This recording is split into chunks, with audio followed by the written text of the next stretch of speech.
this is the fun stuff. This is the interesting stuff.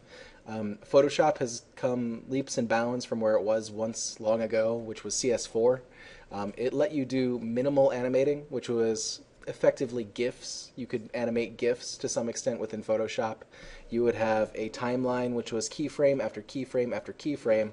And with those keyframes, it looks something like what we've got at the bottom here. If you don't see this, just double click on the timeline. It's usually docked in the same little tab as the mini bridge. Do realize that though, if you're working within Photoshop, doing things it really wasn't meant to do, like animate video and animate in general, it will probably crash often. So save your files. Save it as a PSD document, and it'll save all the timeline, all the transitions, and all that kind of stuff for you. It used to look like this, where you would have one cell, and you'd have another cell, and another cell, and another cell.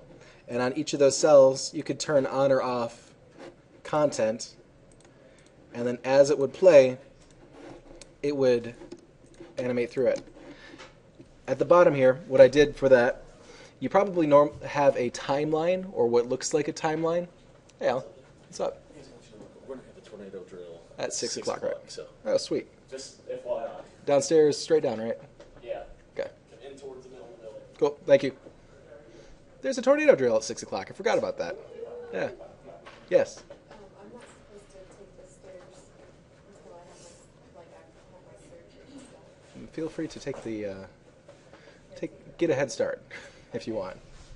And where's my you guys I have no idea. They said that they were going to announce it over the intercom. Yeah. Have any of you guys, have you been here earlier today? No? at? That might be bad. Well, do you want to get a head start and I don't know, he said the middle of the building. I'm assuming in the middle of the building, whatever that means. First floor.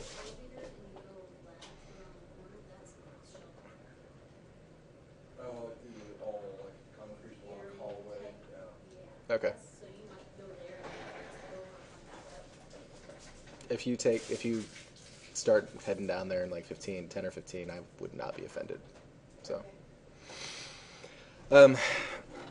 what we're talking about, of course, as I'm still recording, is animation. What I did is everyone, when you fire up the animation timeline, they used to call it something different, but I can't remember what it was called off the top of my head. You would normally have a little scrubber here, and then things that you can bring in, turn off, etc., on the individual timeline. You can see as it plays through, things change on the screen. You can control that by frames with the frame-by-frame animation here. Normally, what used to happen in CS4 and CS5, it wouldn't let you translate, like jump back and forth between the two, but it appears to be a new little trick in CS6 where you can say, keep the settings, keep the keyframes and things like that. If I select these frames individually and then click on the bottom, I can set them all to be on the screen for 1, 2, 3, 4, 5, however many seconds I want a piece individually. Or I can select them all and then set them all at the same time. So at the bottom here, I've got my loop limit, once, 3 times, forever, so I'll just set it to forever. I've got my playhead, meaning I can go forward or back frames. I can tween the frames, meaning I can make up the steps in between just automatically. It'll look at one and it'll translate to another. So if I select 2 frames here, I can add in, I don't know, let's say 15 frames. It's going to make up the position, opacity, and effects in between the two. If I say OK, what it does is it adds a whole bunch of those little guys in there. But let me just play this so you can see what happens.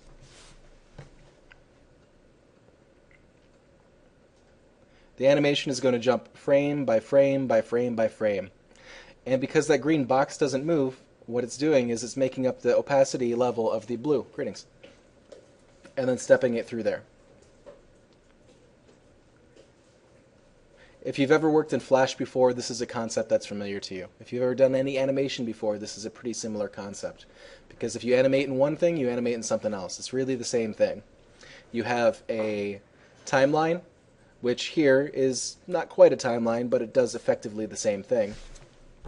You have keyframes, which are changes in state. So you have one frame that starts at something, another frame that goes to something else, and then there's something called a tween. It in between makes that up for you. So it makes up the difference between those different steps. What we're going to get into when we get into After Effects is a better interface to do this. What is it? Flash. I was going to say Photoshop. Yeah, it is Photoshop. Photoshop isn't exactly the best application for this, but it comes pretty close.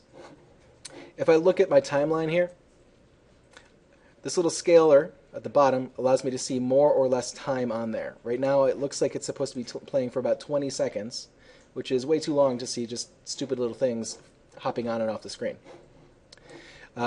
Previously you saw frame by frame. This is what is known as a timeline.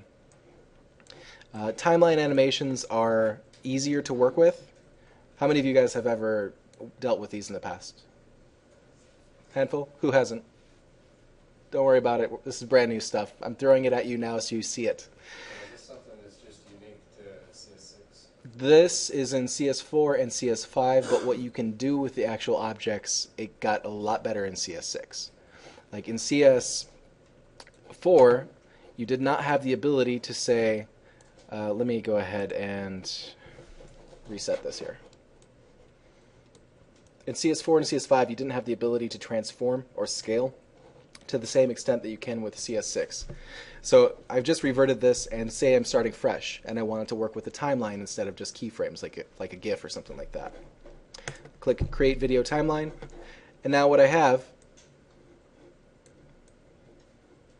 is the ability to say, well, this one I want on the timeline that long, this one I want on the timeline that long, and so on and so forth.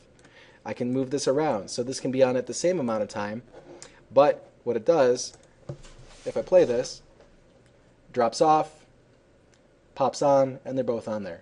It's an easier way of thinking about video than it is working on a frame-by-frame/layer basis. This way you have an object that is on the timeline the entire time. It will pop on or pop off according to where it is in relation to the scrubber. The scrubber, because fortunately for everybody here, time is one way. I just turned 30 today. It is one way. Yeah, thank you. But I'm loathing the wanting to be back in my 20s as of wasting my weekend. I'll say that much. But as you look at this, the scrubber tells you where your time is at. It only shows you what's on the frame. It shows you anything that's on the document. You can toggle on and off the layers as just a quick little shortcut, but if you toggle it off here, it'll toggle, man, I can't say that at all today. It will toggle it off for the entire size, or for the entire section that it's on the timeline. There's a better way to do it. If you click the little drop down here, what's going to happen is you get the ability to add in keyframes. I'm going to go ahead and just extend this back to here so I can show you a little bit easier what I can do with this. There are little stopwatches on this. You click the stopwatch to start something, you click the stopwatch in a different spot to stop something. It's the start and stop. So if I wanted to change the position of this, I click my position. So I have a little diamond right there. If I want to add another position change, I can either click it or I can drag. And what should, no, it's not doing it.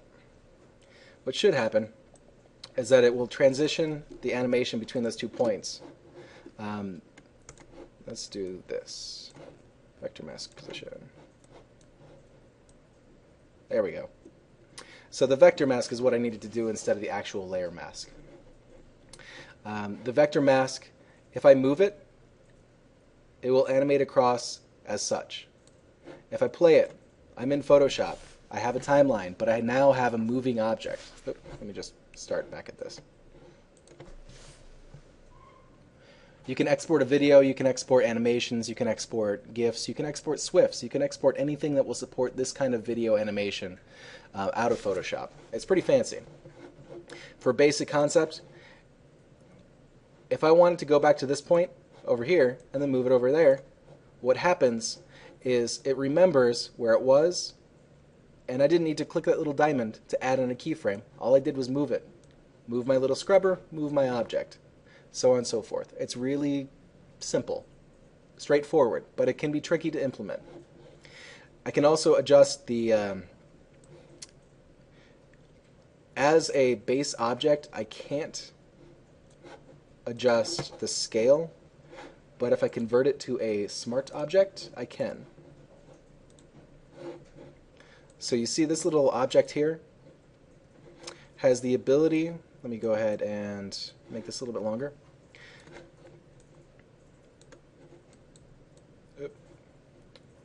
It's really obnoxious when you try to drag things around here. I'm going to put a little start point for my transform. I'm going to say Control T, and I'm going to scale and rotate it a little bit. But that didn't do anything, because what I needed to do is do this, hit enter. That should do it too.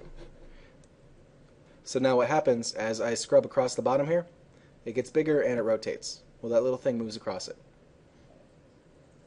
Anybody baffled? A little bit? A little bit? It's all good. It's being recorded. Yay. That's pretty much it, though. I mean, when it comes to it, you have motion, you have transformation, and you have the ability, to some extent, to change the style/effects that are applied to it. You can also adjust the opacity, so if it gets that large and I wanted to fade it out, I can go to my opacity here and then drop it down. So it moves up, bounces around, and fades out. You pretty much have all of the basic tenets for animation there. It's just how do you use it, what do you do you fade in text, do you fade in images, do you fade in something else? Notice with a shape layer, you get the position, opacity, and style, vector mask position, and enabling it or disabling it. With a smart object, which is kind of like, think of it like a little nugget. It can contain other objects, it can contain other animations. In Flash, it's similar to a symbol, but it's not identical. In, I don't know, what do you guys have? Have you guys worked with PDFs in the past before? Yes?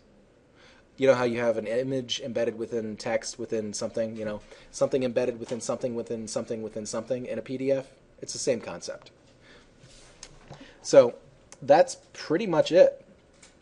You can embed audio tracks. You can actually upload and add video files to Photoshop, which is really interesting. I haven't messed around with it too much, but it's possible. And so on and so forth. Does anybody have any questions? All right. That's all that I wanted to ramble on.